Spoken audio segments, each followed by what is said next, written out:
Hi, hello everyone. Anthony Fantano here, internet's busiest music nerd. I hope you are doing well, and it's time for another weekly track roundup. My thoughts, my opinions, my feelings on a bunch of songs that have dropped over the past week or so. Whether I loved them or hated them or felt somewhere in between, they are linked down below so you can check them out for yourselves, form your own opinions and all that, you know, that good stuff. And yeah, without any further ado, let's get into it. Also linked down below is our Turntable Lab link. We get kickback from it if you use it to buy some records, turntable stuff, whatever. And our Patreon page is an option down below to support the channel. Give us some support while getting some extra bonus monthly content in the process. Access to our Discord community too, and a couple of shout outs. One cool interview with Samia having to do with their new record that is on the way, Bloodless. Leah Weinstein did that interview. That is on theneedledrop.com right now and linked below. And we also have an interview with none other than TikTok star, comedian, and music producer, songwriter extraordinaire, PD USA. Ricky Adams did that one for us, and that is linked down below to shout out to PD. All right, worst tracks of the week. We have this new Yola track, Amazing. Someone whose work I was really pleased and impressed with out of the gate, but I feel like a song like this is indicative of this just weirdly synthetic, overproduced direction Yola's approach to pop soul has been taking. Really loved the stuff that she did with Dan Auerbach not too long ago, but I feel like taking the vocal production, taking the instrumentation and the direction that this song goes, just kind of makes her music feel, frankly, a little soulless and plastic and just kind of, you know, missing that human touch that I feel like her last record came out of the gate with, frankly.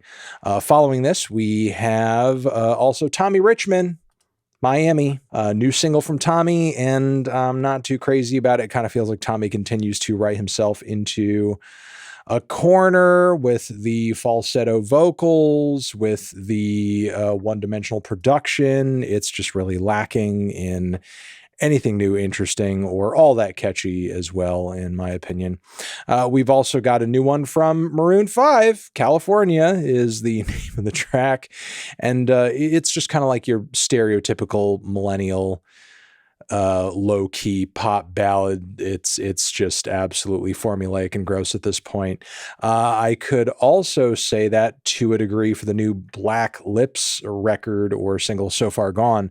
I kind of feel like the band is trying to bring back their classic scuzzy sound, but they're doing it in a way where the performance is not tight, the guitars are slovenly to the point where they're not really giving the song much oomph, which is a shame because I sense the song at the core of this one is actually pretty decent. But if it was actually given, you know, more lively performance and the band actually sounded together enough. I mean, obviously the band's, you know, most classic recordings are a little wild and loose and punky. I mean, that's kind of the Black Lips appeal. But I feel like it's So Far Gone to build off the title of this track. And, you know, to the point where it just needs a little bit more tightening up and it would actually sound pretty sick. And we also have a new one from AJR, Betty, and they are sounding as obnoxious and cheery and grating as ever, especially with like the down-pitched group vocals on the chorus, which I don't quite get the appeal of at all, especially for them. All right, meh, the tracks I was on the fence with, but still worth shouting out, and you may be into them more than me. They are as follows. First off, we have this new one from Zach Bryan. Madeline is the name of the song featuring Gabriella Rose, and, you know, pretty standard acoustic duet type ballad from Zach Bryan. Better than his last single, though. Definitely better than his last single, but still kind of scant and lacking a bit of heart on the vocal front from Zach anyway. I think Gabriella does give, you know, a captivating performance on this one, but it kind of feels like Zach is a little underwhelmed by his own tune over here for some reason. But, you know, maybe he's kind of building back up. to a more stupendous song. We also have FKA Twigs over here giving us a bit of a non-album single post-album rollout. And this one over here perfectly is a really chill dance tune. I don't think it's the best or boldest of this current album cycle that Twigs is in the midst of, and if it was, I feel like it would have made it onto the record. It's okay, you know, if you're looking for some throwback 90s dance that's really synthy and even a bit trance inspired, give it a listen, but you know, it's not mind-blowing per se. All right, we have a Reneé Rapp over here hitting us with this over-the-top pop ballad with a pretty strong vocal performance. Yeah, a little formulaic, but still strong vocals on it. Why is she still here? This one's a decent listen. Also, Nine Inch Nails sounding very Nine Inch Nails. Trent Reznor sounding very Trent Reznor on the forthcoming Tron soundtrack, which apparently his fingerprints are all over, which, I mean, I feel like his sound and his aesthetic does work for that movie franchise, which is why he gave us a very stereotypical Nine Inch Nails type song on the, you know, kind of lead single, the lead teaser. And yeah, it's fine. All right, we have a new one over here from Diplo with Juicy J and Project Pat, Flashlight, and it samples Radiohead, which is kind of crazy. I mean, I wish it was longer. I feel like there could have been more structure to the track. It's just like a minute and change or so. But I mean, it's a cool, fresh idea. You know, this Radiohead classic, Southern classic, you know, pretty much like Memphis rap combo. But you know, it's still kind of lacking a bit of length and depth, I suppose you could say. Moving on from there, Clipping has decided to give us a deluxe edition of their latest record, Dead Channel Sky, some extra tracks, so on and so forth. This one over here featuring Counterfeit, Madison, and Kid Koala, the legend Kid Koala, Night of Heaven, is most definitely one of the most out there tracks I think Clipping has ever put together, between the arrangements and the vocal jazz passages, which are very theatrical, mind you, and the noise shots and the static popping in there, and David's rap style, continuing down those themes of like tech dystopia. Again, very, very, very odd combination of sounds that I don't think any artist has ever put together quite like this before. I mean, it is like so far out there, I am like, does any of this like really work? You know, but I mean, I feel like Clipping is the group that if anybody's going to make it work, they're going to get the closest to it, you know. Man, just some wild genre combinations on this track, and I'll just leave it there. David Byrne hitting us with the second single from his forthcoming album. She Explains Things to Me, really a track all about a love, a romance, a relationship where the other person in many ways is kind of like your guiding light and helping you understand the world. The vocals are a little weak, unfortunately, but the ballad still has a lot of heart to it. Animal Collective hitting us with a new single as well, Love on the Big Screen. There are elements of it I like, even a bit of, you know, some throwback rock elements crossing over from the latest Panda Bear record, I would say. But some of the whooping synthesizers and instrumentation on this one are a little grating, unfortunately. I'm hoping the next single is a bit more pleasant to listen to all around. And the best tracks of the week, we have a bunch of those, and they are as follows. Let's hit them. 1, Yeat and BNYX. Like peanut butter and jelly, coming back with a new single titled I'm Yeat. And Yeat is getting goofy on it. I just feel like the guy is feeling himself and getting quite conceited and quite silly on this new one. And his vocals are very over the top. I like that he's not merely just, you know, kind of phoning it in on the same exact flows and the same exact production that he has in the past. It does sort of seem like he and BNYX too are kind of pushing themselves a little bit to do something a bit quirkier than kind of their, you know, usual trademark chemistry on some of Yeat's biggest projects and tracks that we've heard up until this point. Just kind of seems like they're getting a bit more crazy on this one, and I'm liking the kind of loose, wild energy that both of them are bringing on this one. Also, The Last Dinner Party, The Pyre, forthcoming album. The band is back, and they're hitting us once again with that theatrical, very glammy brand of pop rock music that they do so well. This is The Killer Speaking is the name of the track. It's got some great transitions, some wonderful vocals, a catchy chorus as well. And again, it's theatrical, theatrical, theatrical. It's what the band does best. And it seems like after such a successful debut, they are sticking to their guns with, at the very least, the first single. And I'm looking forward to seeing how this continues to play out, because I do think they're one of the most solid new bands out there right now. So Sudan Archives, who was coming back with a new record. God, how long ago was it? Sudan Archives' last album, which I loved that record. Such a long, versatile, all over the place LP. But the track list for this forthcoming one seems like it is going to be a bit tighter, and we have a few new singles from it, both of which are bangers in my opinion. Yeah, Yeah, Yeah, and My Type. My Type, I think, is especially funny and witty and clever. Hitting us with bigger grooves. I would say more mainstream grooves, but actually like still continuing to wow us with her production chops. Obviously her, very deep and very musical influences from pop to R&B to hip hop to classical music too, because that Sudan Archives is always got that violin in tow as well. So, the new single's been sounding hot, been sounding fantastic so far. I'm really excited for the record. So shout out to Sudan. All right, we have freaking Skepta over here, round 2, latest diss track in the midst of his beef with Joyner Lucas, which we have not been covering on the channels.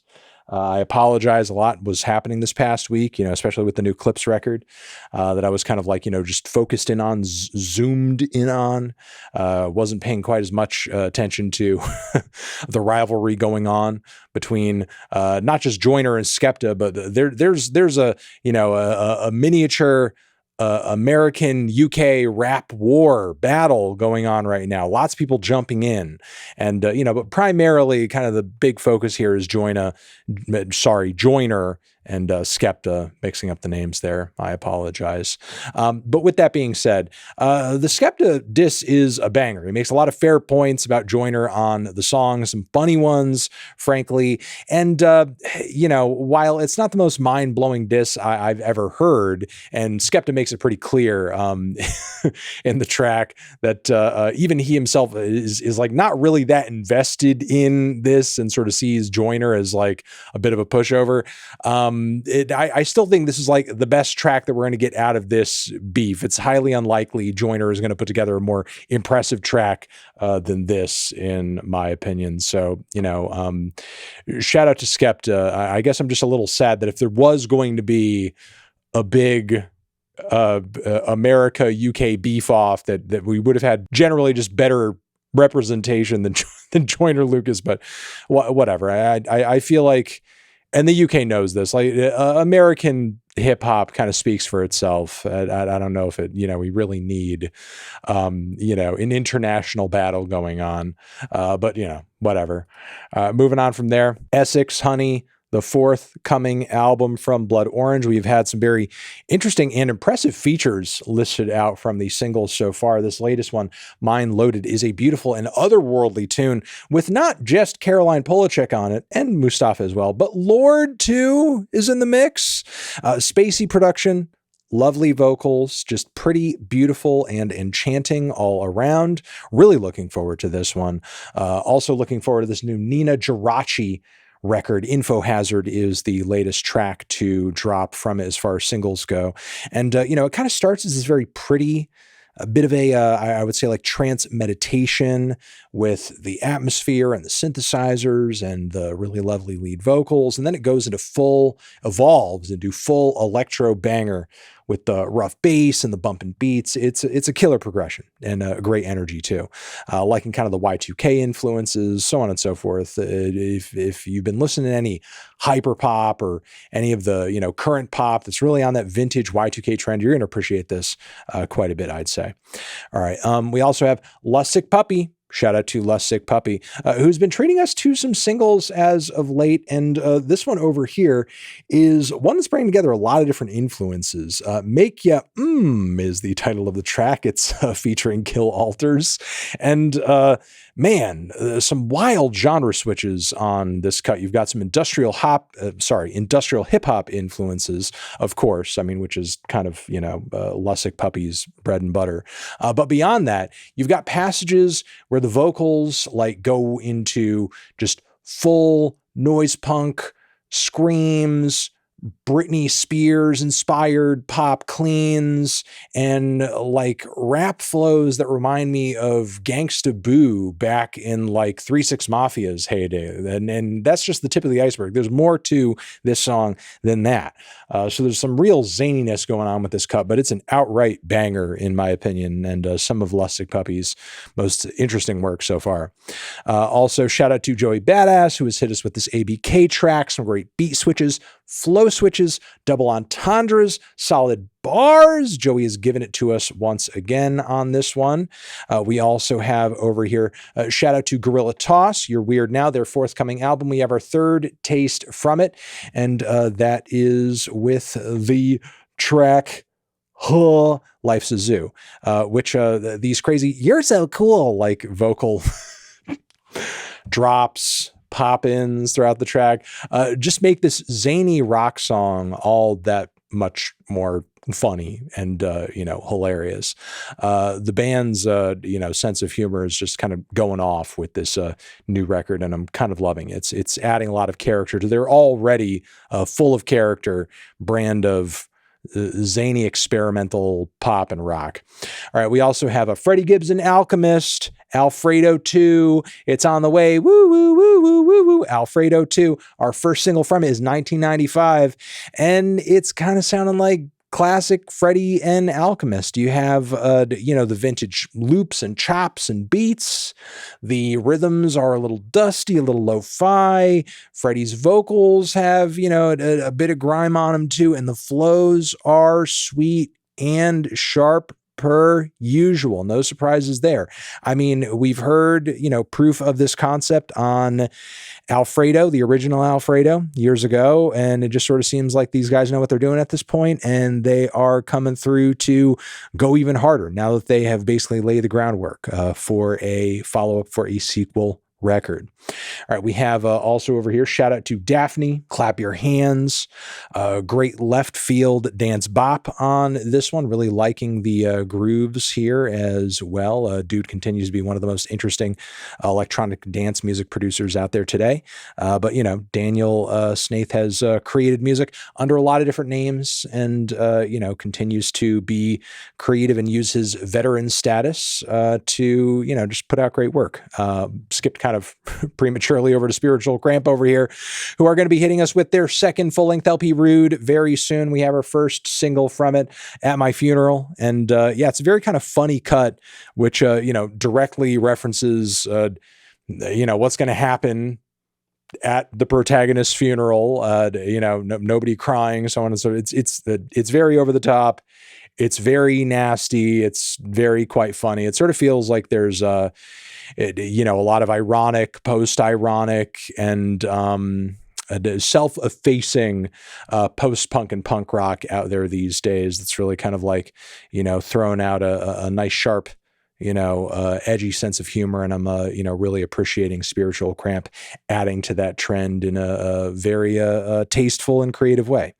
And shout out finally to Alice Glass, legend of the blogosphere and the indie scene back in the day, who, for years since splitting off from Crystal Castles, has been putting out solo stuff and dropping records and singles here and there. But this new one over here, Catch and Release, actually stopped me in my tracks, because it is giving us like those classic aggressive blog era electro grooves with the distortion on the lead vocals, and that shout, that banshee shout that Alice has, continues to sound fantastic to this day, especially on this cut over here. So, just wanted to shout this track out, because it is kind of giving me, some throwback vibes in the best way possible.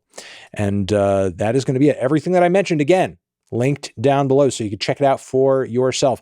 That has been the weekly track roundup. Hopefully you got some good recommendations out of this video. I'm Anthony Fantano. Over here next to my head, another video that you can check out, hopefully. And if not, I'll just see you in the next one anyway. Anthony Fantano, weekly tracks forever.